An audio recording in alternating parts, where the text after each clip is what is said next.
আসসালামু আলাইকুম। দুরন্ত বাইসাইকেল প্রেজেন্টস দুরন্ত বিশ্বকাপে সকলকে আমন্ত্রণ। বিশ্বকাপে বাংলাদেশের প্রাপ্তি বলতে আসলে দুইটা বিষয়, একটা তানজিম হাসান সাকিব, একটা রিশাদ হোসাইন। এখন এই যে দুইটা প্রাপ্তি, এই দুই প্রাপ্তি কিন্তু আকাশ থেকে পড়ে নাই।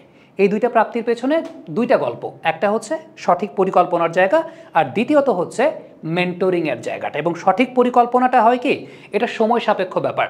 ওয়ারেন বাফেট এবং সেই সঙ্গে বিল গেটসের একটা ডকুমেন্টেড কনভারসেশন আছে, যে কনভারসেশনে বিল গেটস জিজ্ঞেস করছিলেন ওয়ারেনকে যে আপনি এত চমৎকারভাবে কিভাবে আপনার আর্থিক ব্যবস্থাপনা নিয়ন্ত্রণ করেন। তিনি একটা কথা বলেছেন যে সবাই চাইলে বড়লোক হতে পারে, স্লোলি। অর্থাৎ যে ব্যক্তি স্লোলি বড়লোক হতে চায়, ধীরে ধীরে বড়লোক হতে চায়, তার জন্য বড়লোক হওয়াটা খুব সহজ। কিন্তু যে 7 দিনে বড়লোক হতে চায়, তার জন্য বড়লোক হওয়াটা কঠিন বলতে কি একেবারে অবাস্তব, অসম্ভব ব্যাপার। তানজিম সাকিবের যে পরিকল্পনার কথাটা আমি বলছিলাম, এই পরিকল্পনাটা শুরু হয়েছিল আজ থেকে আরও 5-7 বছর আগে।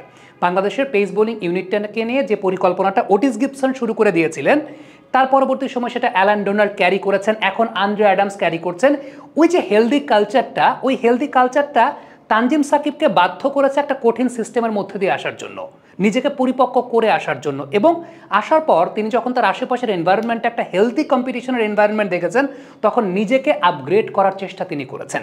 এই জায়গাটাই সবচেয়ে বড় পার্থক্য। আমরা পেস বোলিং ইউনিটে রাতারাতি তো উন্নতিটা হয় নাই, এই উন্নতির শুরুটা ছিল ওটিস গিবসনের আমল থেকে। ওটিস গিবসন বাংলাদেশের পাইপলাইনের একটা ব্রাঞ্চ অফ পেস বোলারদেরকে নিয়ে তিনি কাজ করেছেন, একটা pace bowling culture build up করার চেষ্টা করেছেন। ওটিস গিবসন গেছেন, আফটার দ্যাট আমরা দেখেছি ডোনাল্ডের যে ইনভলভমেন্টের জায়গাটা, ওই লেগাসিটাই তিনি ক্যারি করেছেন। ওই লেগাসিটাই তিনি ক্যারি করে তিনি দলকে একটা অবস্থানে নিয়েছেন। আন্দ্রে অ্যাডামসকে নিয়ে অনেক কথা হয় যে আন্দ্রে অ্যাডামসের প্লেয়িং ক্যারিয়ার কেমন, আন্দ্রে অ্যাডামসের কোচিং ক্যারিয়ার কেমন। আন্দ্রে অ্যাডামসের কোচিং ক্যারিয়ার অনেক সমৃদ্ধশালী ভাই। আন্দ্রে অ্যাডামস মিচেল স্টার্কের পার্সোনাল মেন্টরও ছিলেন। সো আপনি যদি একটু গুগল সার্চ করেন আন্দ্রে অ্যাডামসের কোচিং ক্যারিয়ার সম্পর্কে আপনি জেনে যাবেন। সো তানজিম সাকিব যখন আসছেন, ওই কালচারটাকে ক্যারি করে নিয়ে তিনি আসছেন। ঋষাদের ক্ষেত্রে বলবো, ঋষাদের নিজের একটা ইচ্ছার জায়গা ছিল, চান্ডিকা হাতুরা সিংহে তাকে ক্যারি করেছেন, এবং এটা অনেক সময় সাপেক্ষ ব্যাপার। ঋষাদ বহুবার তার বোলিং অ্যাকশন চেঞ্জ করেছেন। সো ওই যে যেটা বললাম না, যে পরিকল্পনাটা, ওই পরিকল্পনাটার জন্য সময় প্রয়োজন। ঋষাদ কিন্তু 3-4 বছর ধরে ন্যাশনাল টিভির এই সার্কিটে নেট বোলার হিসাবে কিংবা বিভিন্ন সার্কিটে তিনি ঘোরাঘুরি করছিলেন, এবং নিজে কখনো দমে যান নাই, নিজে কখনো সেই জায়গাটা শেষ করেন নাই। এরপর যখন মুশতাক আহমেদের হাতে তিনি পড়েছেন রাইট মেন্টরিংয়ের জায়গাটা, মুশতাক আহমেদের হাতে পড়ার পর ঋষাদ নিজেকে আরও বেশি মাত্রা ফ্লারিশ করেছেন। তবে এইখানে একটা আশঙ্কার জায়গাটা কি জানেন, সেটা হচ্ছে শুধুমাত্র ঋষাদই মুশতাক আহমেদের হাতে পড়েছেন। মুশতাক আহমেদের সঙ্গে যদি রেগুলার কিছু লেগ স্পিনারকে, রুট লেভেলের আমাদের একদম পাইপলাইনে যে সমস্ত লেগ স্পিনাররা আছে, তাদেরকে যদি রেগুলার বেসিসে কাজ করানো যায়, কিংবা মুশতাক আহমেদ চলে গেলেও তার সঙ্গে যদি ভিডিও কনফারেন্সের মাধ্যমে তাদের রেগুলার সেশন করা যায়, তাহলে এই সার্কিটটার আস্তে আস্তে উন্নতি হবে। সো এই সার্কিটটার উন্নতি অলরেডি হয়ে আছে। এখন যারা ইন করবেন তারা একটা হেলদি কম্পিটিশন করে ইন করবেন, কিন্তু এই সার্কিটটাতে আসলে ঋষাদ ছাড়া আর কারো উন্নতি সামনে হবে কিনা, যদি মুশতাক আহমেদ চলে যান তখন একটা চিন্তা ভাবনার জায়গা আছে। এবং মুশতাক আহমেদের সঙ্গে আমাদের রুট লেভেলের লেগ স্পিনারদেরকে এটা একটা কমিটি করে আমার কাছে মনে হয় যে যারা এই লেগ স্পিনারদেরই দেখভাল করবেন এবং মুশতাক আহমেদের সঙ্গে ডিরেক্ট একটা কোলাবোরেশন করবেন, দেন তাহলে এটার একটা লঙ্গার টার্ম আপনি হয়তোবা ফলাফল পেতে পারেন।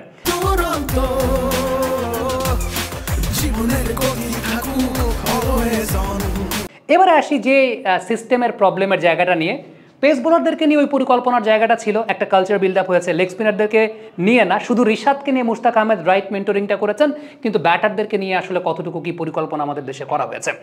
ইন্ডিয়াতে আন্ডার 16 এবং আন্ডার 18 লেভেলে যখন ছেলেরা জোনাল ক্রিকেট একাডেমিতে যায়, তখন ব্যাটিং নিয়ে আলাদা করে যে সমস্ত কাজগুলো করা হয়, নাম্বার 1 দেখা হয় কোন ব্যাটসম্যানটা পাওয়ার প্লেতে ভালো ব্যাটিং করেন, এক জায়গায় রাখা হয়। কোন ব্যাটসম্যানটা মিড ওভার্সে ভালো ব্যাটিং করেন, তাদেরকে আরেক গ্রুপে রাখা হয়। কোন ব্যাটসম্যানটা ডেথ ওভার্সে ভালো ব্যাটিং করেন, তাদেরকে আরেক গ্রুপে রাখা হয়।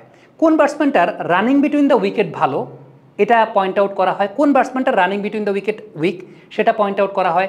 কোন ব্যাটসম্যানটা পাওয়ার প্লেতে খুব জোরে দৌড়াতে পারেন রানিংয়ের সময়, কিন্তু মিড ওভার্সে আবার হাঁপিয়ে যান, ডেথ ওভার্সে আরও হাঁপিয়ে যান, সেটা রাখা হয়। কোন ব্যাটসম্যানটা স্টার্ট করেন একটু স্লো, কিন্তু এরপর গ্র্যাজুয়ালি তিনি তার পেসটাকে বাড়ান, সেগুলো ইনপুট দেওয়া হয়। এগুলো ইনপুট দিয়ে দিয়ে কার সবলতা কোনটা, কার দুর্বলতা কোনটা। সাপোজ কোনো একজন ব্যাটসম্যান পাওয়ার প্লেতে খুব ভালো ব্যাটিং করেন, কিন্তু মিড ওভার্সে পারেন না। আবার কোনো কোনো ব্যাটসম্যান দেখা যায় পাওয়ার প্লেতে খুব ভালো ব্যাটিং করতে পারেন না, মিড ওভার্সে খুব ভালো পারেন। আবার কোনো কোনো ব্যাটসম্যান দেখা যায় যে পাওয়ার প্লে, মিড ওভার্স কোনোটাতেই পারেন না, ডেথ ওভার্সে খুব ভালো ব্যাটিং করেন। এই যে এক একজন ব্যাটারের স্পেশালিটি অনুযায়ী সেই ব্যাটারদেরকে বিভিন্ন গ্রুপে ভাগ করা, তারপর তাদের জোনাল ক্রিকেট একাডেমির কোচদেরকে নিয়ে তাদেরকে একটা পরিচর্যার মধ্যে নিয়ে আসা, তাদেরকে প্রচুর ম্যাচ খেলার ব্যবস্থা করে দেয়া। ব্যাটিং কিন্তু ম্যাচ খেলার উপর ডিপেন্ড করে। সো এই জায়গার পরিকল্পনাটা আমাদের দেশে আসলে কখনোই করা হয়নি। আর তামিম ইকবাল খুব রিসেন্টলি অনফিল্ডের সঙ্গে একটা ইন্টারভিউতে বলেছেন যে ব্যাটিং কোচ তো আমাদের এখানে মানসম্মত নয়। সো আগে যে বিষয়টা জরুরি সেটা হচ্ছে ব্যাটিং কোচ তো তৈরি করতে হবে। দ্বিতীয়ত যে বিষয়টা, যে বিদেশ থেকে আমরা আসলে এই ব্যাটিংকে কেন্দ্র করে কোন মানের কোচদেরকে আমরা নিয়ে আসছি।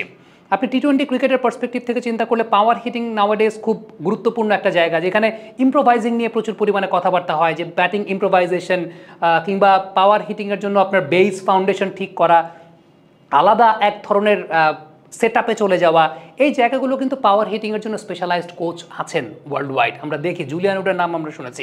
সো এগুলো নিয়ে আসলে আমরা আদৌ কোনো পরিকল্পনা করেছি কিনা, এই পরিকল্পনার জায়গাগুলো আমরা কতটুকু দেখেছি ব্যাটিং নিয়ে আলাদা করে। টি-20 ক্রিকেট আমরা যদি বলি বা টেস্ট ক্রিকেটের কথা যদি বলি, batting is a very important part. এবং শুধুমাত্র তো টি-20 ক্রাইসিস এটা না, টেস্ট ক্রিকেটের ক্রাইসিসও বাংলাদেশের আছে। ডিফেন্সটা সলিড না, ডিফেন্সটা স্ট্রেইট না, বা ডিফেন্সিভ টেকনিক খুব একটা ভালো না বাংলাদেশের ব্যাটারদের। ওয়ানডেটা চোরাগলির ফাঁক দুইটা, ডিফেন্সিভ এবং অ্যাটাকিংয়ের মাঝখানের একটা বিষয়। কোনো মতে 50 ওভার যেহেতু সেটেল হওয়ার টাইম থাকে, একটা চোরাগলির ফাঁক দিয়ে আমরা বেরিয়ে যাই। তাও 23 ওয়ানডে ওয়ার্ল্ড কাপে চিত্রটা ফুটে উঠেছে। বাট টেস্ট এবং টি-20 স্পেশালাইজড স্কিলের খেলা, ওই জায়গাটা ব্যাটিংয়ের স্পেশালাইজেশনটা খুব জরুরি, যেটা পরিকল্পনার একটা বড় সমস্যার জায়গা তো আমাদের রয়েছে। এবং যেভাবে পেস বোলিং ইউনিট নিয়ে সময় নিয়ে পরিকল্পনা করে এখন আমরা রেজাল্ট পাচ্ছি, ব্যাটিং নিয়েও যদি কোনো কিছু করতে হয় সময় নিয়ে পরিকল্পনাটাই করতে হবে, যে সময়টা হয়তো আমাদের আরও 5 বছর আগে কনসেন্ট্রেট করা উচিত ছিল রুট লেভেলের জায়গাটাতে। এখন আপনি চিন্তা করলে হয়তো 2-3 বছর পরে আপনি রেজাল্ট পাবেন, কিন্তু রাতারাতি আপনি যদি ওই যে রেজাল্ট পেতে চান, সমস্যার জায়গাটা ওইখানে। আমরা রাতারাতি রেজাল্ট খোঁজার চেষ্টা করি, রেজাল্ট পাই না, এরে বাদ দিয়ে দিই। রাতারাতি রেজাল্ট খোঁজার চেষ্টা করি, রেজাল্ট পাই না, ওরে বাদ দিয়ে দিই। কাউকে আমরা লং টার্ম ওই সুযোগটা দিয়েছি কিনা, বা আমাদের লোকাল লেভেলে আমরা ওটা তৈরি করেছি কিনা, this is the important thing আমার কাছে মনে হয়।